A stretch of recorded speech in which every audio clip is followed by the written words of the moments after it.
Assalamualaikum warahmatullahi wabarakatuh. Alhamdulillah kita ketemu lagi di ngobrol pakai hati. Bagaimana kabar hari ini? Mudah-mudahan kita tetap semangat, sehat, dan rezeki kita lancar. Amin ya robbal alamin. Kali ini saya akan membahas tentang janji. Bagaimana Anda mempunyai janji kepada orang lain? Ya, sebenarnya janji itu apa? Janji adalah kontak dua orang atau lebih, yaitu dimana salah satunya akan memberikan pelayanan ataupun harta yang berharga untuk diberikan kepada pihak kedua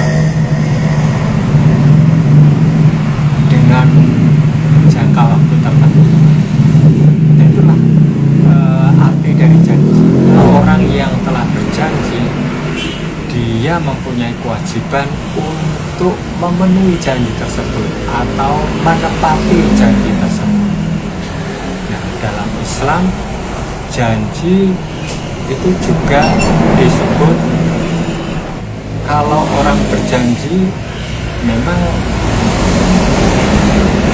bagaimanapun dia harus bisa menepati janjinya tersebut.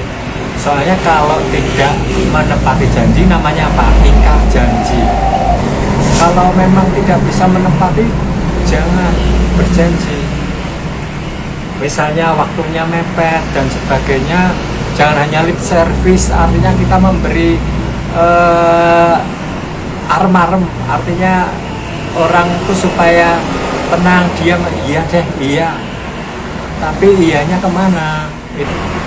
Kadang yang kita beri janji sudah mengharapkan sekali janji kita itu ditepati, tapi kita menganggap sepele aja karena kita hanya mengatakan tidak kita pikirkan, bahkan mungkin kita lupakan. Nah, ini hati-hati berjanji, karena janji itu hutang. Bahkan di agama Islam itu dikatakan yang ciri-ciri orang munafik. Orang munafik itu yang pertama, kalau berbicara bohong, berdusta. Yang kedua, kalau berjanji ingkar, tidak ditepati. Yang ketiga, kalau diberi amanat, dia berkhianat. Jangan dong, hal-hal yang kecil kita termasuk menuju jurang kemunafikan. Ya, kita termasuk orang-orang yang munafik kalau kita tidak menepati janji. Karena berjanji itu ada ikatan. Jadi kalau orang Jawa itu kalau janji nggak ditepati, katanya mau didatangin ular. Kemudian kalau orang Jawa ada lagu Ojo Lamis. Pernah dengar nggak lagu Ojo Lamis tentang janji ini?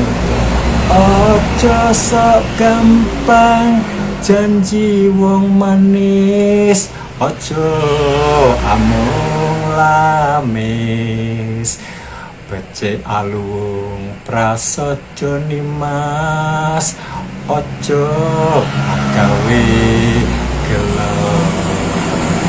Tansah ngenteni janjimu wingi, jebul amung lamis, kaya ngenteni tukule jamur mangsa ketiga.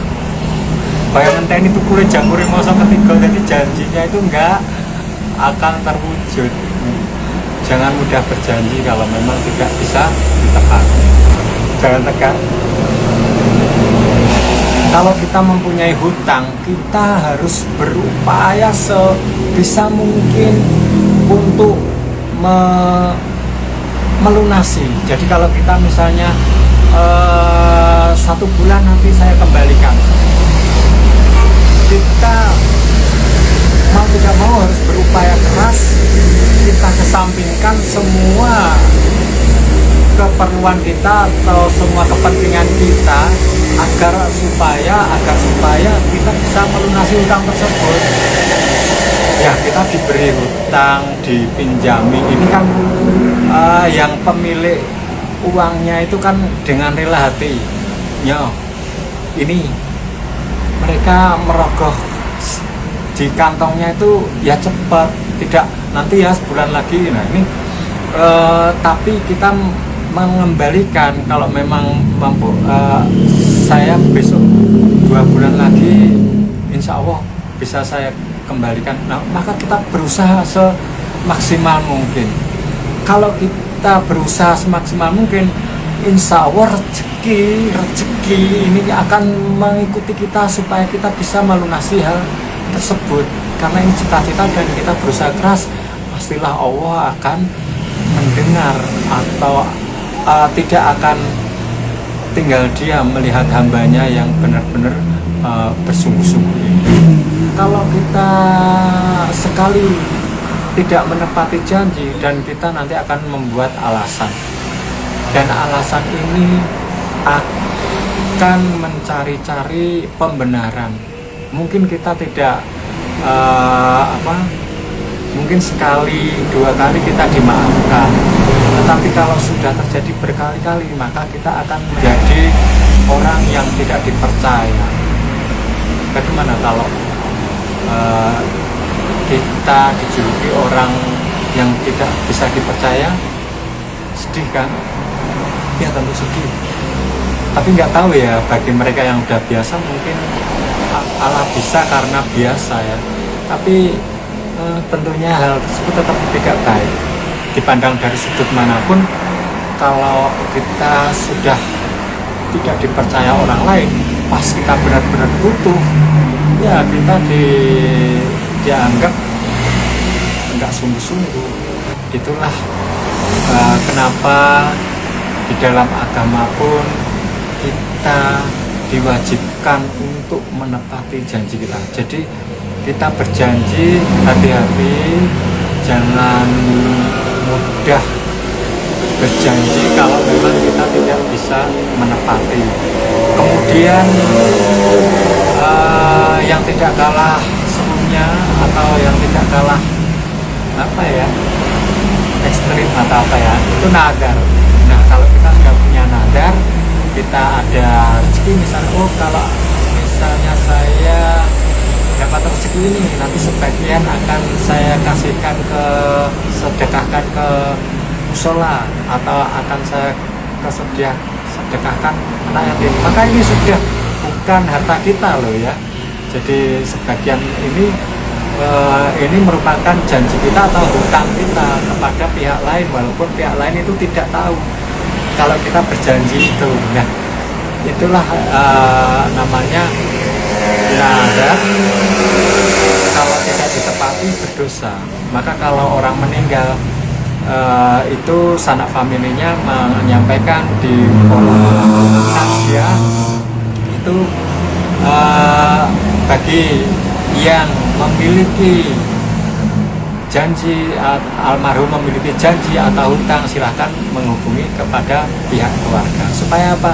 Supaya orang yang meninggal tersebut itu bisa langsung tidak ada urusan lagi dengan dunia. Artinya jiwanya tidak tergadaikan. Apapun hutang kita, mudah-mudahan waktu kita meninggal kita sudah melunasi, dan kita beritahukan kalau memang belum melunasi kepada ahli waris kita. Jadi warisan itu ada 2, warisan harta juga warisan hutang. Nah, ini yang harus dipikul oleh keluarga. Sampai di sini, terima kasih sudah bergabung. Wassalamualaikum warahmatullahi wabarakatuh. Mobil lagi.